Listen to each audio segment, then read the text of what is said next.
इससे पहले बता दें आपको, मुंबई में एनसीपी के विधायक मंत्रालय पहुंचे, जहां उन्होंने ताला लगा दिया, जमकर नारेबाजी भी की गई। यह एनसीपी की तरफ से हुआ है। मंत्रालय पहुंचे विधायकों का हंगामा देखने को मिला, सत्र बुलाने की मांग की गई, जमकर यहां पर बवाल काटा गया। मुंबई में मंत्रालय पर विधायकों का हंगामा देखने को मिला है। ये देखिए तस्वीरें, सीढ़ियों पर बैठे नारेबाजी करते विधायक हैं। मंत्रालय पर विधायकों ने ताला भी जड़ दिया। हंगामा कर रहे विधायकों को हालांकि बाद में हिरासत में लिया गया। विधायक यहां विशेष सत्र बुलाए जाने की मांग कर रहे थे। जैसा अभी इंद्रजीत मेरे सहयोगी बता भी रहे हैं कि इस विकल्प पर सरकार हालांकि विचार नहीं कर रही, लेकिन दरअसल विपक्ष यही चाह रहा है। इंद्रजीत मेरे साथ बने हुए हैं लगातार। इंद्रजीत, लेकिन सवाल ये, अच्छा एक और बड़ी खबर बता दें फिर मैं आपके पास आती हूं। इससे पहले बता दें, मुंबई में एनसीपी के विधायक मंत्रालय पहुंचे और वहां पर जो ताला लगाया उसके बाद जमकर हंगामा भी हुआ है, जमकर नारेबाजी की गई, विशेष सत्र बुलाने की मांग की गई, इस पर बवाल काटा गया। मंत्रालय पर विधायकों का हंगामा देखने को मिला है। ये तस्वीरें देखिए।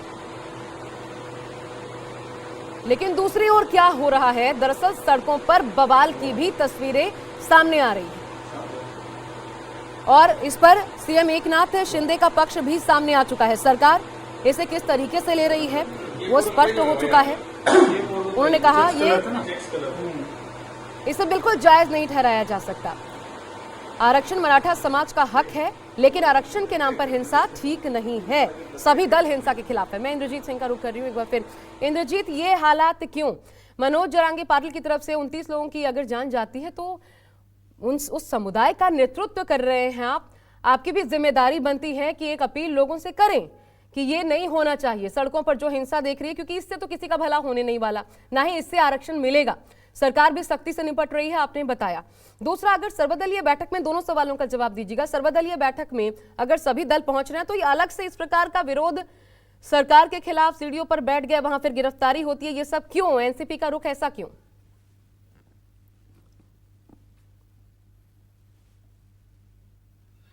जी बिल्कुल, खास बात यह है कि जो एनसीपी के जो विधायक हैं वो सत्ता पक्ष के विधायक हैं, यानी अजीत पवार गुट के ज्यादातर विधायक थे उसमें, और कुछ उद्धव ठाकरे गुट के विधायक थे।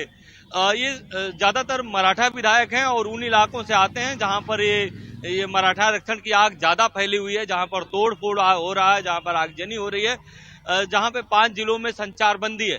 तो कहीं न कहीं उनको एक डर सता रहा है कि कहीं ये हमला उनके ऊपर भी नहीं हो जाए, और वो दिखाने की कोशिश कर रहे हैं कि वो मराठा समाज के साथ खड़े हैं।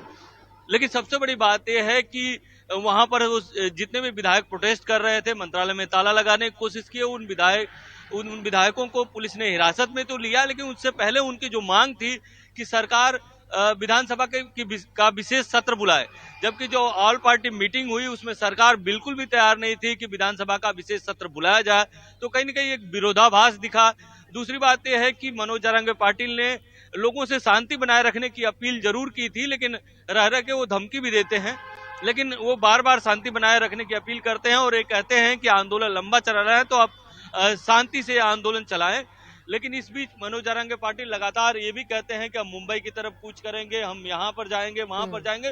तो कहीं न कहीं जो उनके जो कार्यकर्ता हैं इससे एक तरह से कहें कि अपने कार्यकर्ताओं को उकसाते जरूर हैं। अगर तो यही कारण है कि आपने देखा कि भीड़ में इतना बड़ा हंगामा हो गया। भीड़ में 2 विधायकों के घर जला दिए गए, इसके अलावा कई जगहों पर तोड़ फोड़ हुई।